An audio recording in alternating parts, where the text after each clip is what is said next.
There are only a handful of people in Namibia that make it their mission to go out in this unforgiving world and protect animals from harm.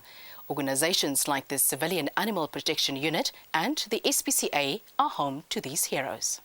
Shanae Wasserfeld, founder and rescuer at the Civilian Animal Protection Unit, decided to become operational in October of 2014 after she had a run-in with a case where a dog was being abused by its owners.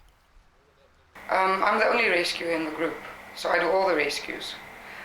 We had a case last year, we had two cases last year. The one was where the puppies were found at State Hospital in the drains. We were able to rescue 10 puppies, and then we take them to the vet. We climb into the drains and we catch the puppies, we take them to the vet. She examines them, gives them the vaccinations, and then we rehome them. We also had a case at the scrapyard where there were 9 big dogs and 24 puppies. And they are used as breeding machines. So when we went in, only 15 survived. The others starved to death or were bitten to death. SPCA's Inspector Joseph Nwaka proudly stated that they save close to 200 dogs per month, and without boasting admitted that cats are very difficult to catch due to their agility. Like those badly injured, you can find a dog which is run over by a car, which is half dead. You can rescue her, but there's no ways to be survived. When you take it to the vet, the doctor just advises that there's no ways. If the dog is broken, the backbone or the hips are gone, cannot be fixed. And the others, those who can have sign of rabies. And we have only to make sure that this dog got the rabies if it be put down, and the CVL check for us if there is any rabies. Then they give us a result. The Civilian Action Protection Unit's Wasserfeld is against backyard breeding, as owners don't give the dogs enough time to recover. Backyard breeding is when you have dogs in your backyard and you let them breed twice a year, 3 times a year, and then you sell the puppies, you make money from that. Backyard breeders should also be fined, and their dogs should be taken away. They should have a policy where all dogs should be spayed, and if you would like to breed with a dog, you pay an amount like $5,000 per year, because the money they make from 1 litter is up to $50,000.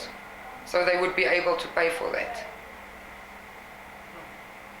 And there are so many stray dogs and unwanted puppies that we can't keep up with the demand. You know, we save the dogs, we have to pay their vet bills, we have to pay for their vaccinations, we have to pay for their sterilization, we have to pay for the blankets, we have to pay for the food. Wasserfeld has recently launched a campaign against dogfighting within the confines of Windhoek, as she saw a dogfight in Kakatura and was furious that people could put animals in harm's way for their own entertainment.